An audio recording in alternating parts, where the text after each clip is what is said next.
Yes.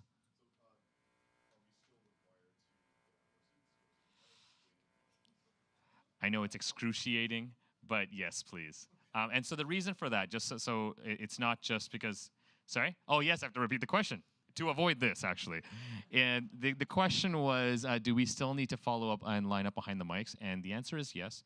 Reason for that is, as it is a recorded session, if you don't use the mics, it doesn't get captured. So when we post the video, all they hear is the answer. And so for that reason, we're asking everyone to use the mics put over there, and we'll take it from there.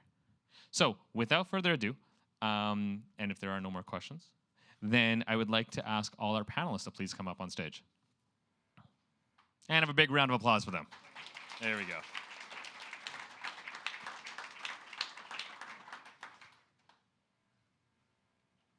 There they are.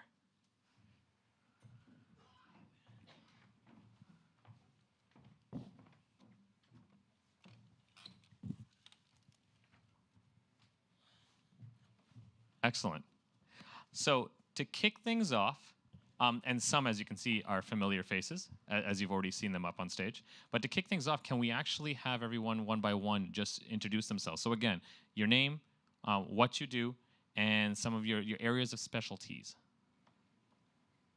We'll start with you, please. My area of specialty is testing microphones. No, I'm Alexei. I work on the TensorFlow probability team, and what I'm working on right now is an automatic batching system that can take your Python code with control flow and while loops and everything and run independent instances of it, but batch them together, take advantage of the parallel hardware. Hey, so I'm Zach Nato. I'm on the Google Brain research team here, and right now I'm working on some large-scale Bayesian learning projects. So feel free to ask me any questions about that. My name's Corey McLean. I lead the genomics team here in Google Brain, and we are focused on applying machine learning methods to problems in genomics, from variant calling to building tools and libraries to make it easy to bring genomics data to TensorFlow. I'm Kiri. I'm a machine learning engineer at AdeptMind in Toronto, and I'm pretty much interested in everything. Fils de vous. I'm Ela. I'm working mostly about precision medicine and genomics information. Thank you very much. And this is where the floor opens up to everyone. I have a list of questions, but I don't want to read them. And so I'd love to get some thoughts, questions, comments, anything from the audience. There we go, please. So I had a question from the sort of in the genomic space.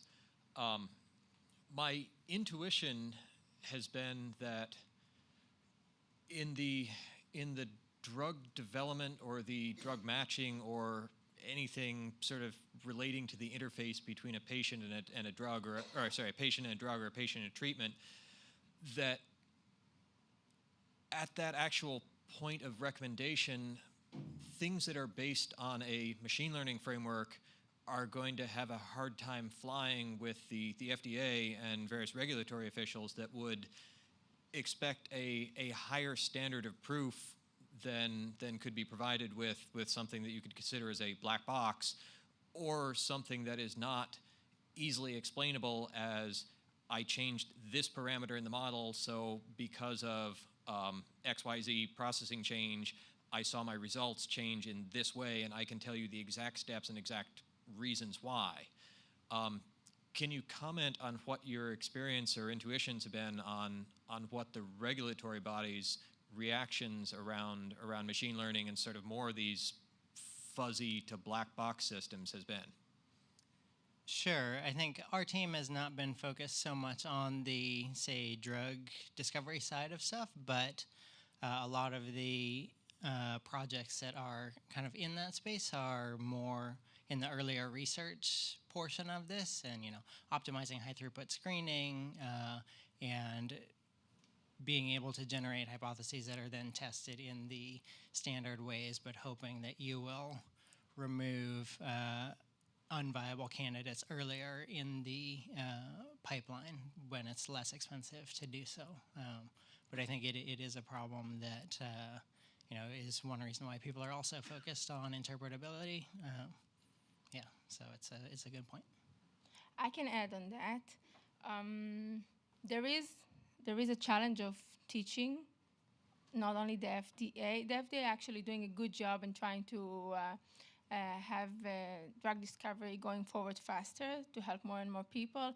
Also, they were initiating not long ago, also the NIH, hand with them, and initiating all of us to have, it's a US, collaborative work of getting more data outside to researchers and to companies to work on drug discoveries that way. But also for the doctors, it's hard to absorb this notion that the data will tell us the story, and the experience is balanced by data and models and math, which sounds too much overwhelming. So there is a parallel effort of teaching what we are doing and showing and transparency and what kind of data brings us to these understandings. And you can see that the clinical trial is one example that happens for the spinal atrophy. That at the end of the road, when you give something that's beneficial to these children, these roads crosses. Thank you. Let's go with the next question. Hi, I have a question for you in the green shirt. I'm sorry, I don't have your name. That's okay. What's your name? Zach. Zach, hi. So my question was, what kind of research are you guys working on in the Beijing space? Yeah, so our team's working on a lot of stuff. We have some people on kind of like our sibling team in Pittsburgh that are doing like automatic hyperparameter tuning with Bayesian optimization. There's some people on the team that are trying to do like uncertainty quantification. And that has like a whole like laundry list of applications. I'm working on trying to scale up MCMC methods to like large neural networks. And the gist of it is basically incorporating more like geometry about your loss surface so that you can like make more predicted sample, or like more useful samples, I guess is the best way to put it. I'm happy to talk about the technical details of it afterwards, but I don't want to like take up too much of the time with this. But yeah, basically we're trying to like take Hamiltonian Monte Carlo or SGLD and apply them to like large neural nets, which has been done a little bit in the past, but not as good as we think we can get. Thank you. I'd love to talk to you more after. Yeah, so the team I'm on also has, we're a little more on the infrastructure side, building sort of probability distributions, samplers that you can use just off the shelf in TensorFlow. But there's also a research arm with some people working on time series and automatic conjugacy detection. So. Thank you. Any other questions? Okay. I am curious on if any of you have used Eager and what your impressions are of that. This could be applicable to everyone. I guess I'll start. Maybe you could start by saying what Eager is. Oh, yes, that's right. So people who have tried to use TensorFlow are probably aware of it being a bit unfamiliar, because what you're doing is writing a Python program that constructs a TensorFlow graph, and then you only start getting results after you ask TensorFlow to please execute this graph, and like if you built it wrong, anyway. So Eager is a mode that's being developed, and I'm sure it's already released, but it's going to be incorporated in TensorFlow 2.0 as a sort of more first-class citizen, where it executes your operations as you define them, which makes it easier to work with, sort of more intuitive to play around and debug. From my point of view as a implementer of APIs that you can use, it's kind of a pain because now my API has to work in both modes. But, you know, That's what I do. Anyone else have thoughts on Eager? No, not at all. Okay. Fortunately, there's an escape. You can say, do this part in graph mode. So if I write the graph mode API, you can still use it. Great. We had a. I do think actually it is useful though to bring kind of a more commonly used programming model to people who just want to experiment quickly. And then it's nice, I think Alex talked earlier about using autograph to still get some of the benefits of and speed of graph mode while having eager as the default. Hi, so I have a question for Dr. Kiri.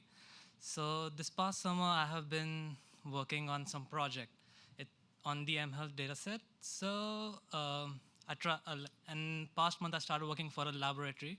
And when I started to explain the project, what the project was about, and he asked me one simple question, like how the data was collected. So I see a lot of datasets available on the web, but how many of the datasets I can trust? So he was like, you can implement any algorithm on a dataset, but if you can't trust the dataset, it would be garbage in, garbage out. So when I look on Kaggle for a dataset, so how can I know that it's a good data? Okay, I think that's an entirely reasonable question. And I mean, if lots of other people use the data, that's a good sign. I think actually what we need to do is break scientific publication into multiple components. And one part of science is asking good questions. Another part of science is collecting good data. And a third part of science is analyzing that data. And right now what we're doing is we're putting all these tasks together into publications. And maybe we should try to find a way to split that up. But I agree that you found a real problem. And I don't know that there's a slick way to solve it at the moment. At least I don't have a slick way to solve it. Thank you. Maybe other people on the panel have some ideas, though. Okay, it's a hard problem. So we heard a bunch of talks about genomics, which was awesome. So I have two questions related to that. One is the data is often cast as a long string of letters. The early deep variant worked on images. What other types of representations? I mean, there are higher level representations like haplotypes and genes and various things like that. So what other interesting data types are there to work on there? And then spawned by the last question, what sources of open genomics data do you see available now or forthcoming? Sure, yeah. So addressing the latter question, I think something that's great is that genomics has had a long history of data sharing.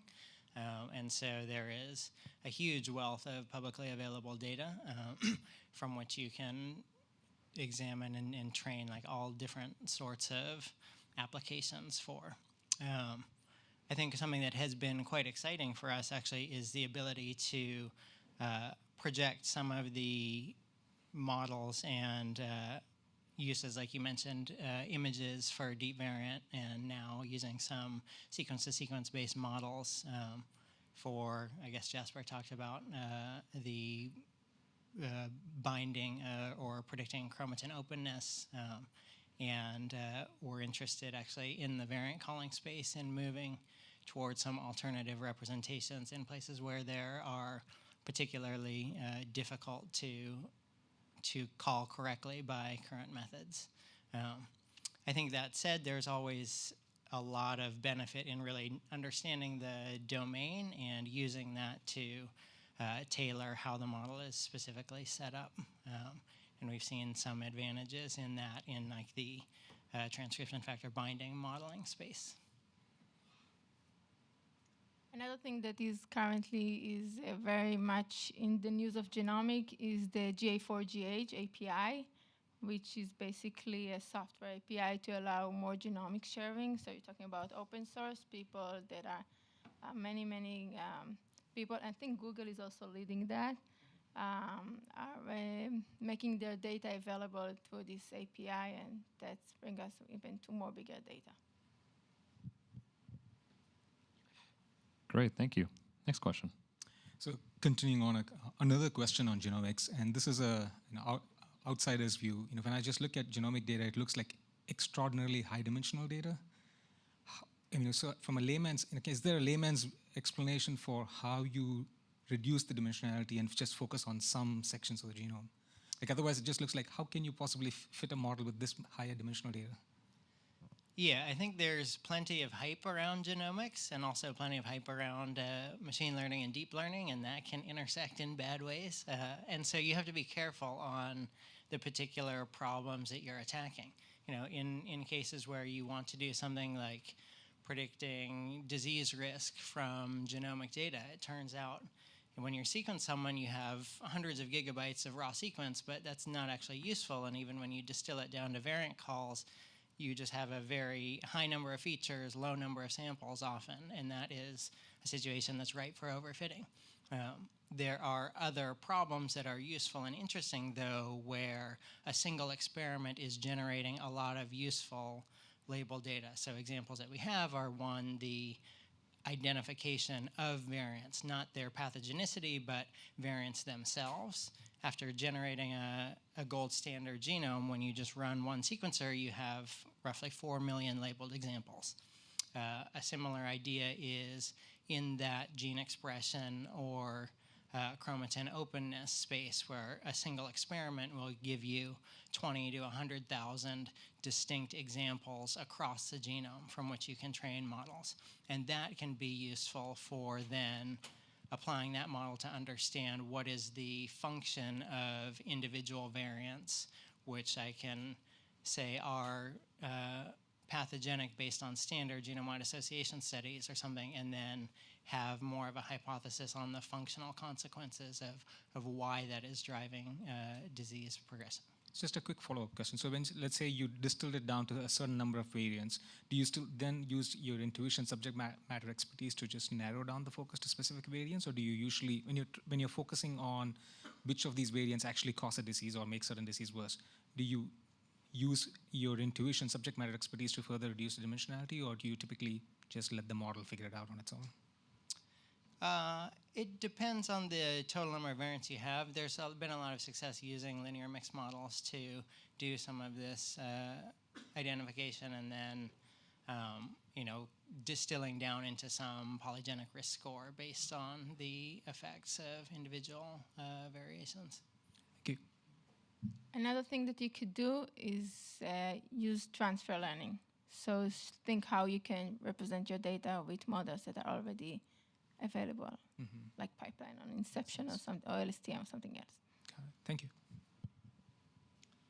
We heard a talk earlier today about biases in machine learning. I was wondering if anyone could share their experience with biases, biases against certain groups of people or images or cultures. If you've ever come across that in your work and how you've been able to address that, or thought you could do steps to address something like that.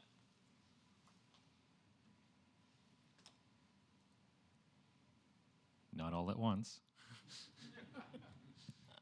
Mercifully not been a problem for me, because I just make machine learning tools for other people to put their feet in their mouths with. I mean, I can certainly address that in the biological space. That's something of interest, just general experimental confounding. But that is, I think, a giant danger when you're trying to do machine learning to say, we're working on a project for identifying cellular phenotypes from the application of a drug and seeing whether you can cluster the embeddings of these cells such that similar drugs with the same mechanism of action would cluster together. And without looking out for batch effects, which is one form of bias, your models will happily latch on and predict, and if you don't actually look at your data and understand what is going on, you can easily get very excited and fooled by issues like this. So it's a big problem, and it has applications all over. I come from 2 years of consulting, and I find one common problem is that companies have training data that doesn't end up reflecting what their test data looks like. And a lot of what I was doing was finding careful ways to split up the train and validation sets. So actually, I can give an example from a Kaggle problem that I worked on. where we were looking at images of medical tissue, and what had happened was doctors had actually taken maybe 5 photos of the same patient, and first somebody worked out that you could actually use the aspect ratio of the photos to predict the class of the tissue. So I investigated a little bit further, and then I realized I needed a clever way to identify which photos were from the same patient. And what I ended up doing was taking like ResNet, chopping off the top layer, and then generating a vector for each image. And then I took the dot product of the vector for each image with the vector for all the other images, and then used k-means to group the photos into similar groups. And that worked really well to make sure that all the photos from one patient ended up in either the training set or the validation set. So that's a very specific example. Thanks. So my question is also regarding the genomics. So currently there's a universal language model applied in NLP. So I was wondering, are you also trying this to apply it on genomics?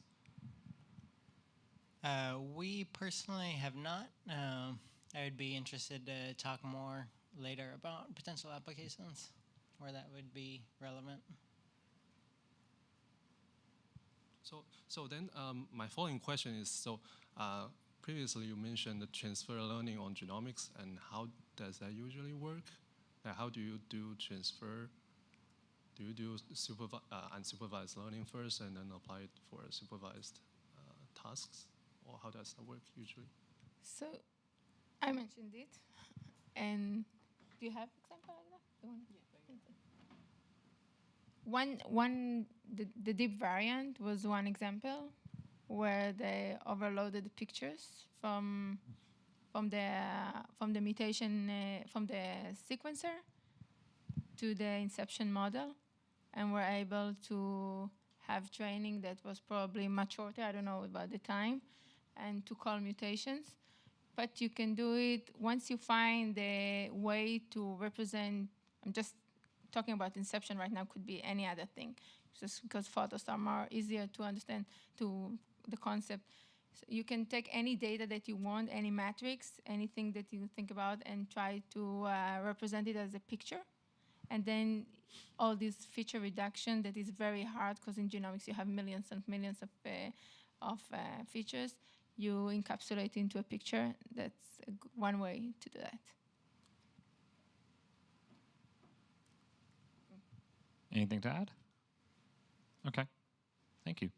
We had a really good talk on TPUs, and it resulted in a lot of discussions. So I'm curious if any of you have used TPUs, what your experiences have been, or if you want to share any aspects of TPUs in general. I'm trying to save money. As a company, you don't do things that you do at Google or any academic center that you get out for free. We're trying to reduce the number of samples that we work at the beginning to see where where the bugs are. Right. And before I step into TPU, I make sure that I close everything that I could close before. That makes sense. Yeah, but the raffle for me could be credit on Google. All right, noted. Thank you. So our team developed Deep Variant, which is this germline variant caller, and there's basically 2 modes that people are interested in. One is like the bare bones cheapest mode, and then also the fastest possible, where you're doing like clinical sequencing of a newborn or something. And we actually just released the 0.7 version of Deep Variant a couple days ago, and cut the runtime from 17 hours to 5.5, but found that this is a great problem for TPUs, because for each individual sample, we end up running about 7 million inferences of inception.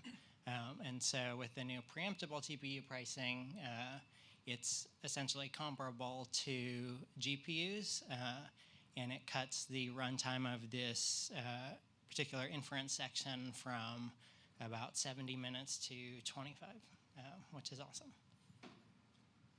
Yeah, so a lot of my work is on very large batch size training, which TPUs are basically built for, and they're awesome. They're very fast.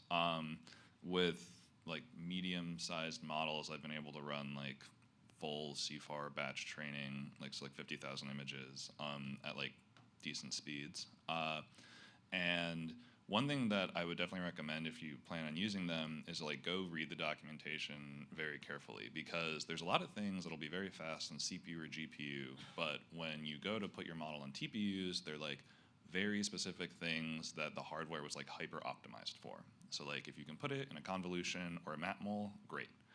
If not, then like go read and make sure, because there's a couple of like common pitfalls of like how to choose your batch size or your like filter widths and depths and stuff like that, that can sometimes like make or break the steps per second on TPU versus other platforms. Thank you. I can actually ask a question. Please. All right. So if you guys look at how we're doing machine learning at the moment, what do you think we're doing wrong? Or what do you think is the thing that we should be trying to fix the most urgently? I think we might need a moment to think about this. Yeah. Actually, I think we might need like 5 years to think about this. No, a moment to think, 5 years to do it. Okay, well, I guess I can share an observation. I think that for whatever reason, convolutions are really much better. Image problems, our convolutions are really wildly successful. And I have a little bit of experience with time series and a little bit of experience with NLP, and we're not really doing nearly as well at NLP as we are at images. And I feel like maybe there's something missing, and I don't really know whether we should just be trying to turn everything into convolutions, or whether we should be trying to fix LSTMs, or whether we should be like sniffing around and looking for something else. That's my opinion. So as a meta thing, some people on our team had like an iClear workshop paper this last year about reproducibility, and how there's like all these studies out there. There'll be these meta studies about, oh, we tried to go and reproduce these models, and like everyone's baselines were different, and it just like completely like makes or breaks the results of the papers of like, okay, well, you claim that your RL agent is this much better than the baseline, but if your baseline is like completely broken compared to this other person's completely broken baseline, then like what are we really doing here? And so I think that like I do see it moving in this direction of like pushing really hard for like getting the code out there and like making sure that other people can run it and reproduce the results very easily is a huge like step forward for the field. And I know that there was like some result recently, I think it was about like dropout regularization, that claimed to get like massive improvements in CFAR 10 state of the art, and then people on Twitter within like 5 hours were like, oh, you're actually like testing on the training set, because they went through their GitHub repo and PyCharm and they saw like, oh, test images variable unused. And so then they were like, oh, okay, well, we'll go look into that. And it's like that like turnaround time for like figuring out that there could actually be issues with this result was so quick, because they were able to release the code. You didn't have to have these other researchers go and try to like spend hours or days or weeks like re-implementing it and failing before they finally came up with it. That's a great question. Any other thoughts from the panel? To add a completely different thread, agree with everything you said, but another sort of direction to push on that I think our field could do better with is better calibrated uncertainty estimates. Like maybe some amount of parameter uncertainty from your training, although that's probably pretty expensive, but maybe propagating instance uncertainty when you have an example. Like, I'd love to see more work and results around models that understand how uncertain they are about something, and like, and then when a model like that is deployed, often you have situations where the risk profile is unbalanced, so the uncertainty can help you understand whether to take action on the prediction or not. Thank you. Go ahead. Yes, just addressing this question, this is perhaps one of the most fundamental questions of inquiry at the moment. I would say perhaps the most interesting work is the work of Professors Gidiot Pearl et al. And he just published a book, which is the Book of Why. And his main interest, and perhaps I mean, he's the person who brought probably calculus into AI and stuff. So it's someone with, major experience in understanding. And he says, well, can we teach our computers, our bots, to think about why? And so until we get to this point that the machines can say, why, to create the why, rather than a bot that beats the other bot, the other bot, the other bot, which is what we have today. I think all of us, which are creative and always, trying to push the envelope, are okay. But still, I think it's a great question. So what do you know this book? What do you think? Well, I haven't read that book in particular, but I'm a big fan of Pearl's work generally. There's an ongoing research thread in like causal learning and which basically, if you make some assumptions about what can't cause anything else, then you can look at data and deduce other causalities that must be present because there's a correlation, but there's only one way it could be caused, for example. So there's a lot of graphical methods there. As far as I understand the state of the art, you could build a graph of what causes and doesn't cause, and then if you have such a graph, then you can make inferences from it, and you can construct ways to answer, for example, counterfactual questions from data that's observational if you have causal assumptions. So that's very, very good work. For my part, one thing I'd love to see pushed more there is things like working on the strength and functional form of causal relationships rather than just their presence or absence. My understanding of Judea Pearl's early work is that it was mostly about presence or absence, and has seeded this field, which probably you know about. All right, thank you. Go ahead. So, some industries you can actually test to a high degree. I can't, anyway, but my point is, let's talk about self-driving cars, right? You can imagine that a municipality is going to have some kind of a standard that they test their vehicles to, that a company tests their vehicles to, until they allow them to be released into the neighborhoods, let's say. I'm trying to think, what kind of a methodology would you have to have? Because these models are not, you never get 100% accuracy, right? So what's good enough? It's an interesting problem. And by the way, I'm not from Canada either, so.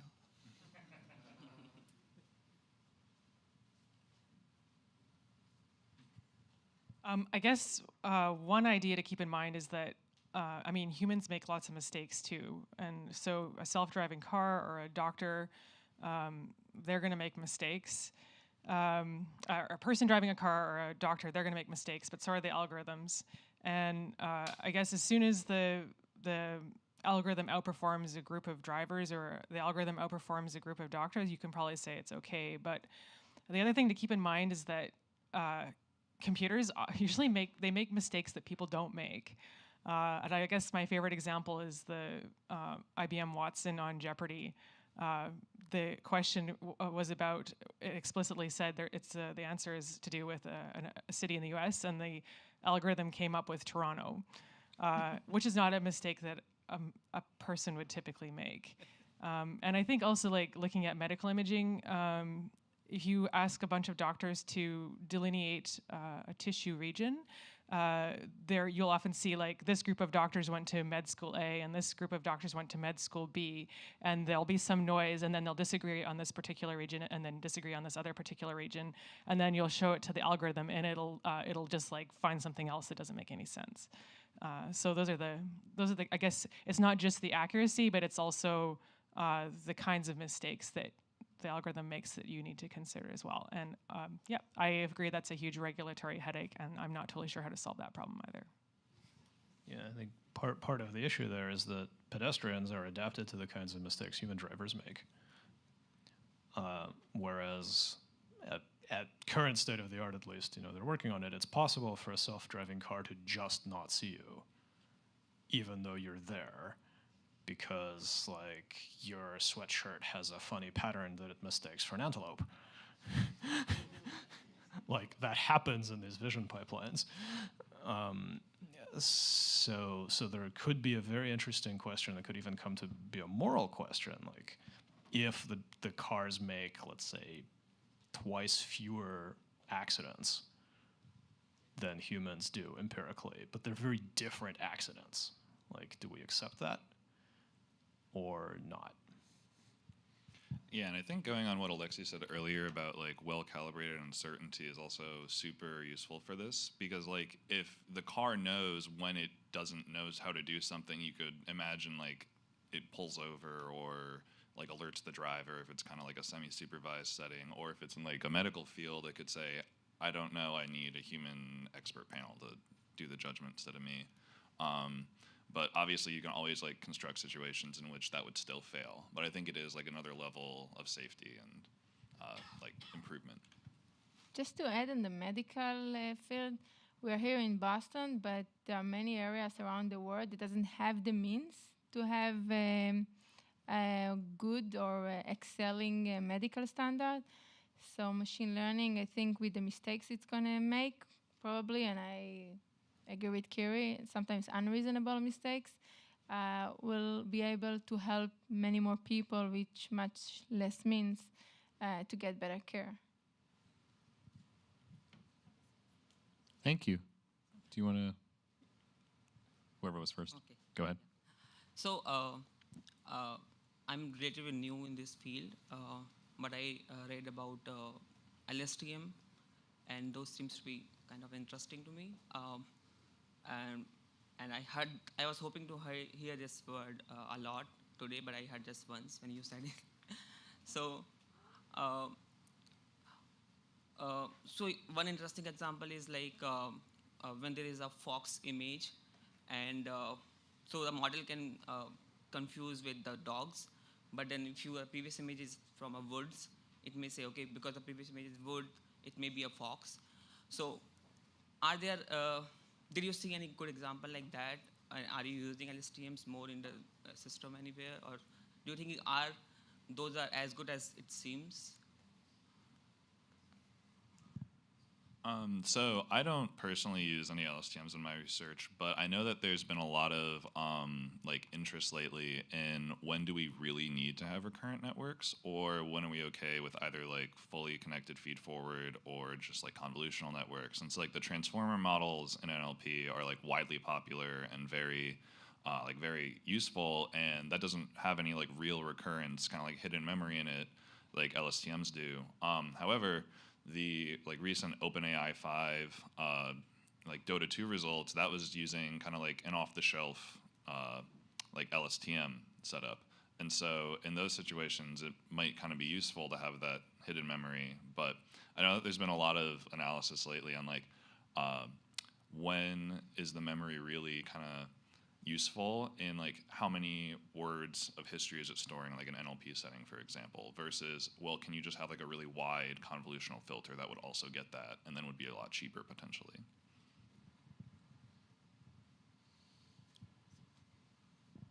Go ahead. Hi, I'm not an antelope. I'm also not a Canadian, so just kidding. So I have a couple questions for you. I think the first one is easy and very pleasant, I hope, which is I'd love to hear about your like favorite projects that are like, you know, machine learning powered projects. Just if we could maybe do like a round robin. The second question is a little harder. It's a curveball. Sorry, Naveen, which is just I think the like the gap between, you know, I think folks who even understand, you know, the various components of machine learning, deep learning, AI, like the various bubbles, and you know how they affect their lives are, like it's just a growing gap, right? And so I think, what do you think that we could be doing better to civically engage and also kind of make sure that like governance is really fully aware of like all the different things that's going on, and you know, so policies and protections and standards can kind of be formed.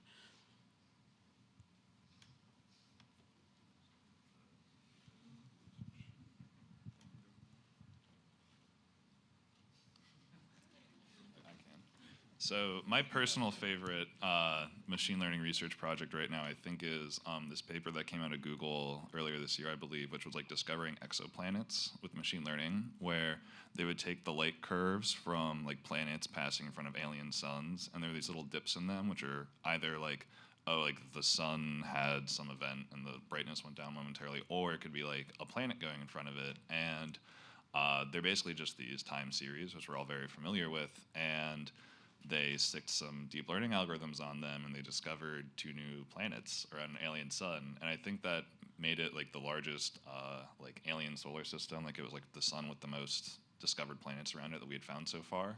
And like I'm a space geek, so I think that's just like the coolest thing in the world right now. But that's mine. Yeah, that one's pretty hard to beat.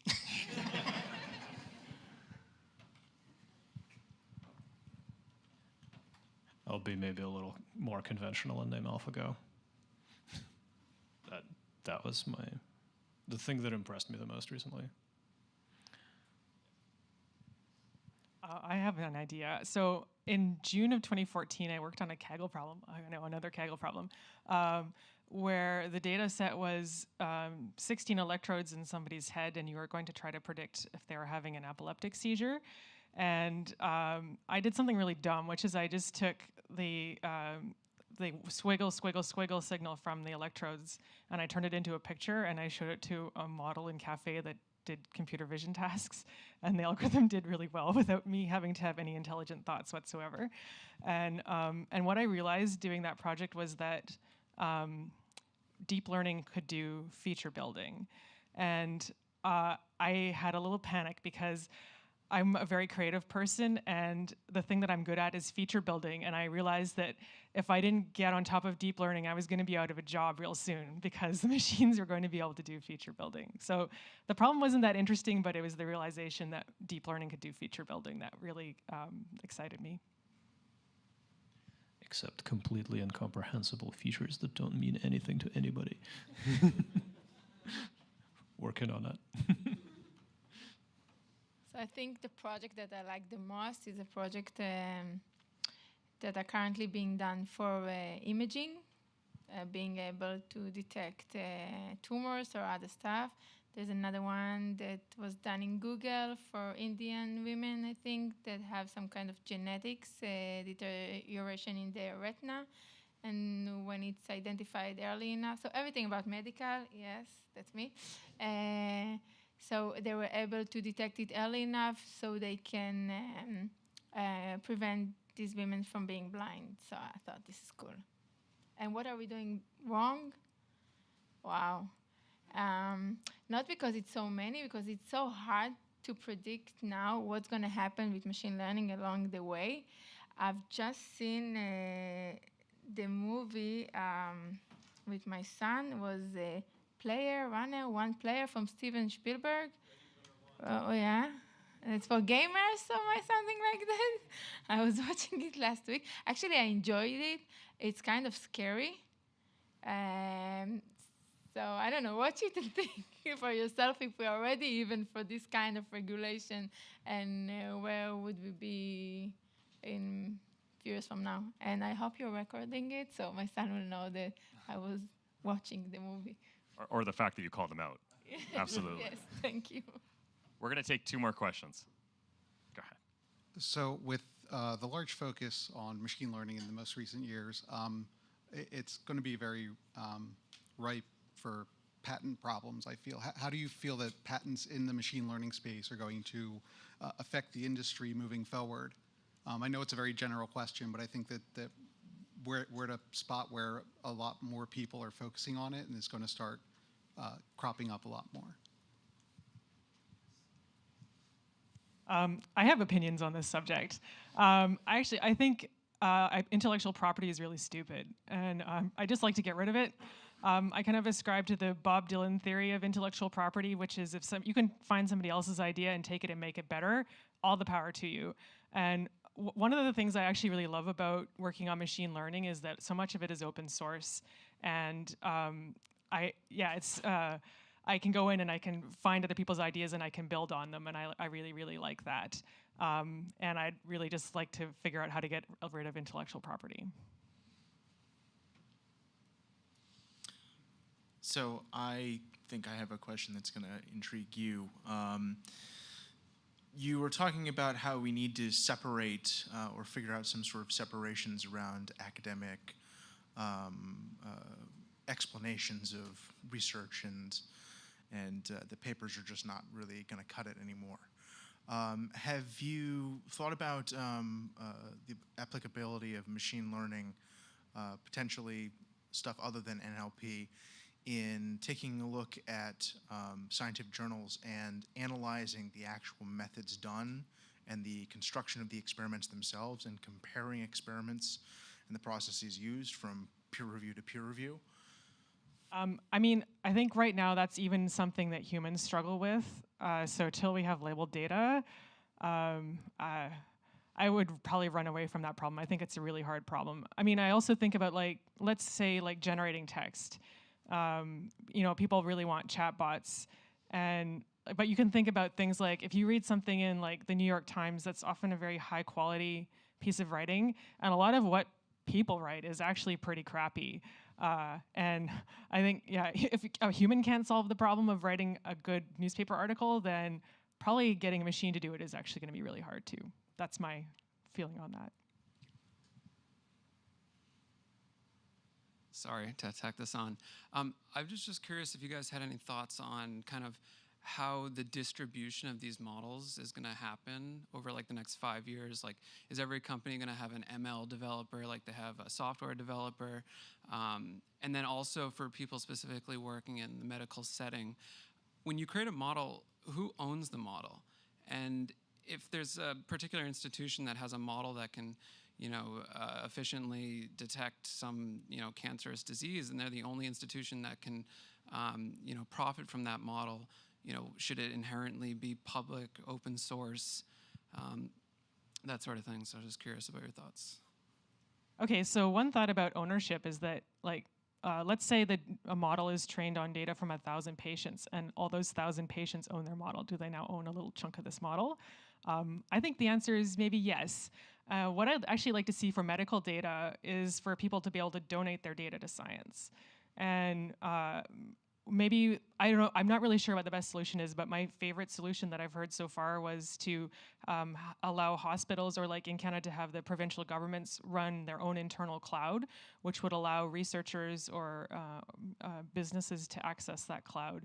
And then they can basically manipulate the data in a way that they only ever get back aggregate results on multiple patients, so that individual patient data is never actually revealed to the external organization. This is a question that I've thought a lot about. About the data itself, I think every patient should own his own data. Currently, DNA is not shared with the patient. They're going into 23andMe and other companies to pay for that, and they get some kind of a small panel of genes that are being tested and some kind of statistics behind it. You go to the doctor, you do an MRI, you get the disc. You go to the doctor, you do a DNA test, it's yours. That's the way I look at that. About the model itself, if we look right now how it's going at the other pharma companies when they develop a drug, I don't know, people are like familiar with the latest drug, PD-1, the all immuno. Every company that did it, kept it to themselves, and then tried to get some head on the market. Like I think 6 months of PD-1 at Merck gave us like a profit, or Bristol Myers was the first one. So it's like developing a drug, it's yours. Target to a drug, it's yours. I don't know if this is the right way to do it. I'm more into open source, but we need to make some motivation and some incentive for companies to keep on working on that. About sharing data only with scientists, I don't like it. Period. The scientists right now, which I like and adore and I work with, because of all these papers method, and someone needs to say it loud, will hide data from each other. and we not always share the data, even if people's lives are behind this data. Like if we accumulate enough data, we can make predictions and blah, blah, blah. The way there are incentive in the field right now is structured doesn't allow them to do that. Like, it don't let them this freedom of doing that because someone will publish before them, somebody scoop them, kind of things that the industry is not familiar with. So data share, if we go back to the question, I think sharing as much as possible, not hiding from the patient, giving the social network do the right thing with that data. Yeah, I think it's, maybe feels most acute in the medical setting because of the potential benefits, but it's a problem that you see in any place that's building a model at some form of intellectual property. And so to be more open, you need some different incentive structure to align to make people want to do that. Thank you so much. When I did say there were only 2 more questions, there were actually 2 gentlemen standing up at that time. So the gentleman who kind of went back, I'm going to give you an opportunity if you want to ask your question, and then we'll be done with that. Okay, this is a little whimsical, but one of the ideas that I got from the panel and some of the speakers was that the way to make a lot of money is to convert companies' data into and financial conditions data into pictures of cats, and then use the Inception network to classify whether it's a winning cat or a non-winning cat. What do you think? Give it a shot. The Google Cloud team will perfectly happily take a few dollars off you for their GPUs. And if it works, you could keep the proceeds.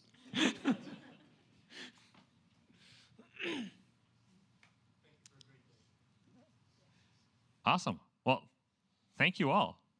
Really appreciate it.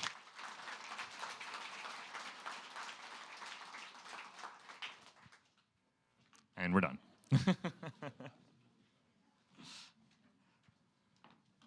Thank you, thank you, thank you.